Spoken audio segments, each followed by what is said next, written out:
ഇപ്പോൾ വരുന്ന റിപ്പോർട്ടുകൾ മധ്യേഷ്യയ്ക്ക് അത്ര ശാശ്വതമായ സംഭവമല്ല. വാർ മോണിറ്റർ എന്ന് പറയുന്ന വെബ്സൈറ്റ് ഡിഫൻസ് എക്സ്പേർട്ടുകൾ നടത്തുന്നൊരു വെബ്സൈറ്റാണ്. കാരണം അത് പെയ്ഡാണ് ബേസിക്കലി. അതിൻ്റെ ഫ്ലാഷ് ന്യൂസ് വന്നുകൊണ്ടിരിക്കുകയാണ്. അമേരിക്കയുടെ ഏറ്റവും പ്രധാനപ്പെട്ട 3 വാർഷിപ്പുകൾ ഐസനോവർ, എബ്രഹാം ലിങ്കൻ, കാൾസ്, ഇത് ഇറാൻ തീരത്തിനടുത്തെത്തി.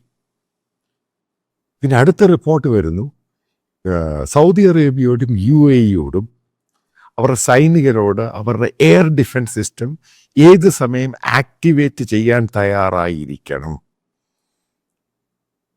അതേപോലെ തന്നെ അമേരിക്കൻ ബേസുകളുണ്ട്, അവർക്കും അലേർട്ട് കൊടുത്തിട്ടുണ്ട്. അപ്പം ഇങ്ങനെയുള്ള റിപ്പോർട്ടുകൾ വരുമ്പോൾ ഉറപ്പായിട്ടും നിങ്ങൾക്ക് ഓർമ്മയുണ്ടായിരിക്കും, വാഷിങ്ടൺ പോസ്റ്റിനെ ബേസ് ചെയ്ത് ഞാനൊരു വീഡിയോ ചെയ്തു.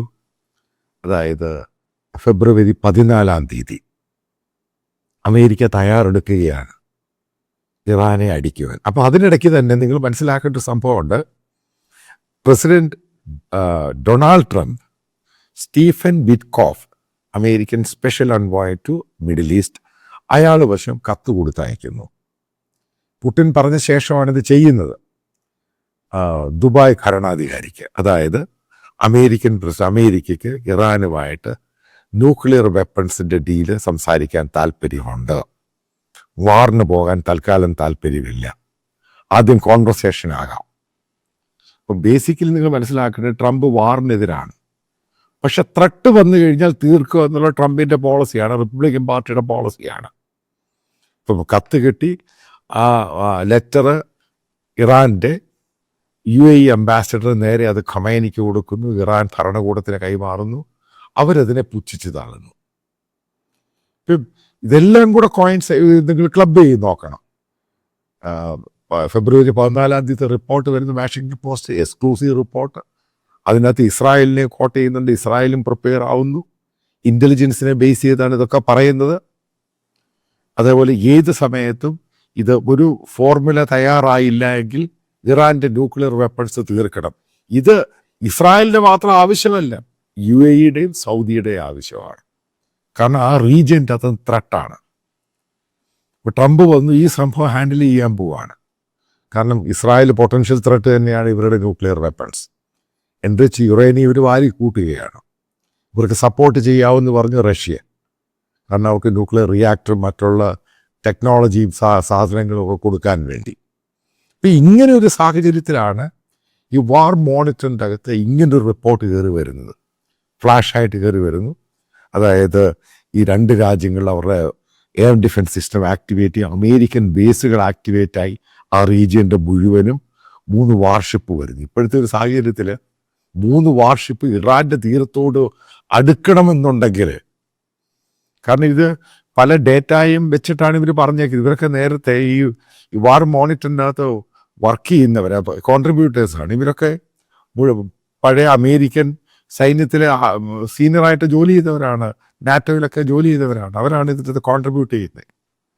അപ്പം അങ്ങനെ ഒരു സംഭവം ഇപ്പോൾ ഒരു ഫ്ലാഷായിട്ട് വരണം എന്നുണ്ടെങ്കിൽ ഉറപ്പായിട്ടും 3-4 ദിവസത്തിനുള്ളിൽ അമേരിക്ക അറ്റാക്ക് ചെയ്യും. അതേപോലെ അറിയാൻ സാധിക്കുന്നത്, അത് വേറെ സോഴ്സ് ചെയ്താണ്, അവരും ഇങ്ങനെ ട്വിറ്ററിൽ ട്വീറ്റ് ചെയ്തിട്ടുണ്ട്.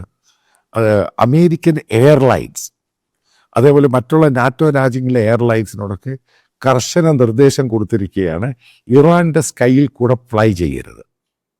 ഇപ്പം അങ്ങനെ നിർദ്ദേശം കൊടുത്തു കഴിഞ്ഞാൽ തന്നെ ഈ പറയുന്ന രാജ്യങ്ങളൊന്നും തന്നെ അവരത് പുറത്ത് പറയത്തൊന്നുമില്ല. എയർലൈൻസും പുറത്ത് പറയുന്നത്, കാരണം ആ രാജ്യത്തിൻ്റെ മുകളിലുള്ള സ്കൈ ടെറിട്ടറിയുടെ മുകളിൽ കൂടെ പറക്കാതിരിക്കുക. അപ്പം അങ്ങനൊരു സംഭവം ഇന്നോടുകൂടി അതും ആക്ടിവേറ്റായി. ഇതെല്ലാം കൂടെ ചേർത്ത് വായിക്കുമ്പോൾ അമേരിക്ക പ്രിപ്പയർ ചെയ്യുന്നു, ഇസ്രായേലും പ്രിപ്പയർഡാണ്. അതിൻ്റെ ഭാഗത്ത് ഒരു ഭാഗത്ത് അടിച്ചങ്ങ് ഒതുക്കുന്നു, ഹൂത്തിയെ അടിക്കുന്നു. അപ്പോൾ കയറി അങ്ങ് ഇറാനെ അങ്ങ് മേയാനുള്ള പരിപാടിയാണ്. അപ്പോൾ ഇങ്ങനൊരു സംഭവം ഉണ്ടാകുമ്പോൾ ഉറപ്പായിട്ട് അവിടെ ഈ മധ്യേഷ്യയിൽ വീണ്ടും ടെൻഷൻ എസ്കലേറ്റ് ചെയ്യും. ഇറാൻ എത്രമാത്രം പ്രതിരോധിക്കാൻ കഴിയും ഇതിനെ ആശ്രയിച്ചിരിക്കും മറ്റുള്ള കാര്യങ്ങൾ. കാരണം എൻ്റെ ഒരു നിഗമനം അനുസരിച്ച് ഇസ്രായേൽ ഏകദേശം 2.5 മണിക്കൂർ ഇറാനിൽ അറ്റാക്ക് ചെയ്തുകൊണ്ട് അവരുടെ പ്രതിരോധം ഇല്ലാതായി. ഇപ്പോഴവർക്കുള്ളത് ന്യൂക്ലിയർ വെപ്പൺസുമായി ബന്ധപ്പെട്ട കാര്യങ്ങൾ മാത്രമേ ഉള്ളൂ. അപ്പം അതിനെയൊക്കെ തീർത്ത് കഴിഞ്ഞു കഴിഞ്ഞാൽ, അതായത് നല്ലൊരു വാർ നടന്ന് ഇസ്രായേലും അമേരിക്കയും കൂടി ഇറാനെ അടിച്ചു കഴിഞ്ഞാൽ ഇറാൻ്റെ പൊളിറ്റിക്സും ഈ ഖമേനിയുടെ ഭരണം അതോടെ ഇല്ലാതാകും. അതാണ് കാരണം. പിന്നെ അവിടെ മുഴുവന് കത്തിച്ച് ദൂരെ കളഞ്ഞു കഴിഞ്ഞാൽ അവിടെ ജനം ഒന്നടങ്കം ഈ ഭരണകൂടത്തെ, ഈ ഖമേനി ഷിയ ഭരണകൂടത്തെ മാറ്റാൻ പറയും. അതായത് നമ്മൾ മനസ്സിലാക്കേണ്ട, പല മലയാളികളും മനസ്സിലാക്കേണ്ട സംഭവം ടെൻഷനാണ്. സൗദിയിലും യു എയിലും താമസിക്കുന്നവർ മനസ്സിലാക്കുക. കാരണം ലേറ്റസ്റ്റ് ആയിട്ടുള്ള ഡെവലപ്മെൻ്റ് ആണ്. കാരണം ഇറാൻ്റെ ആകെ പിന്നെ പ്രതിരോധം എന്ന് പറയുന്നത് ഇതേപോലെ അവരുടെ മിസൈൽസ് അവരുടെ കയ്യിലുണ്ടെങ്കിൽ അവരത് സൗദിക്കെതിരെയും യു എക്കെതിരെ ഉപയോഗിക്കാനുള്ള സാധ്യതയുണ്ട്. പക്ഷേ അമേരിക്കൻ കവർ അവർക്ക് കിട്ടും. കാരണം ഈ രണ്ട് രാജ്യങ്ങളുടെയിലും എയർ ഡിഫൻസ് സിസ്റ്റം ഉണ്ട്. ഇന്ത്യ തന്നെ കൊടുത്തിട്ടുണ്ട് എയർ ഡിഫൻസ് സിസ്റ്റം ഈ യു എക്കും സൗദിക്കും. നമ്മുടെ ബ്രഹ്മോസ് അവർ ഉപയോഗിക്കുന്നുണ്ട്, പല ഇത് സർഫേസ് ടു സർഫേസ്. പിന്നെ മറ്റേ എയർ ഡിഫൻസ് സിസ്റ്റം നമ്മൾ കൊടുത്തിട്ടുണ്ട്. അമേരിക്കയുടെ എയർ ഡിഫൻസ് സിസ്റ്റം അവർ ഉപയോഗിക്കും. പക്ഷേ അമേരിക്ക ഈ രണ്ട് രാജ്യങ്ങളെ കവർ ചെയ്ത് കൊടുക്കും, അവിടെ ഒന്നും കയറി അറ്റാക്ക് ചെയ്യാതിരിക്കാൻ വേണ്ടി. പക്ഷേ സൂക്ഷിക്കുക, കാരണം എസ്കലേറ്റ് ചെയ്യാനുള്ള സാധ്യതയുണ്ട്. വെപ്പൺസ് ആണ് പല രീതിയിൽ. നമ്മൾ ഈ പറയുന്ന പോലെ 100% എയർ ഡിഫൻസ് സിസ്റ്റം സക്സസ് ഒന്നുമല്ല. അതിൻ്റെ ഒരു 90% മാത്രമാണ് സക്സസ്. കാരണം പല വാറുകളിൽ അത് തെളിഞ്ഞിട്ടുണ്ട്. അപ്പോൾ ഈ കാര്യം പറയുമ്പോൾ മനസ്സിലാക്കുക, വാർ എസ്കലേറ്റ് ചെയ്യുക, അവിടെ ആ ഇഷ്യൂ ടെൻഷൻ എസ്കലേറ്റ് ചെയ്യാനുള്ള സാധ്യതയുണ്ട്. അമേരിക്കൻ 3 വാർഷിപ്പുകളുണ്ട്. നമ്മൾ യമൻ്റെ അടി നമ്മൾ കണ്ടു, ഇസ്രായേൽ ഇപ്പോൾ ഗാസയിലെ അടി കണ്ടു. ഇപ്പം ഇത് വാറോടുകൂടി, അതായത് ഇറാനോട് ഈ അറ്റാക്കോടുകൂടി, അപ്പോൾ അതിനൊരു ശാശ്വത പരിഹാരം ഉണ്ടാകുമോ? ഇതാണ് ചോദ്യം. അപ്പം അതിനുള്ള റിസൾട്ട് നമുക്ക് ഈ വാർ കഴിഞ്ഞ ശേഷം മാത്രമേ പറയാൻ പറ്റൂ. പക്ഷെ ഒരു കാര്യം ഉറപ്പാണ്, മിനിമം 4-5 ദിവസം, ഒരാഴ്ചയ്ക്കുള്ളിൽ അമേരിക്ക കയറി ഇവരെ പൂശാനുള്ള സാധ്യത വളരെ വളരെ അധികം കൂടുതലാണ്. ഈ പറയുന്നത് ഒരു റിക്വസ്റ്റാണ്, പക്ഷേ ഇത് മാൻഡേറ്ററി അല്ല. ഈ ചാനൽ പൂർണ്ണമായിട്ടും ഫ്രീ ആയിരിക്കും. പക്ഷെ നിങ്ങൾക്കറിയാം, ഈ യൂട്യൂബ്, ഗൂഗിളിൽ നിന്ന് കിട്ടുന്നത് അത് ഒരു പരിധി വരെ അതിനകത്ത് ഇതിൻ്റെ എക്സ്പെൻസുമായിട്ട് കമ്പയർ ചെയ്യാൻ പറ്റുകയുള്ളൂ.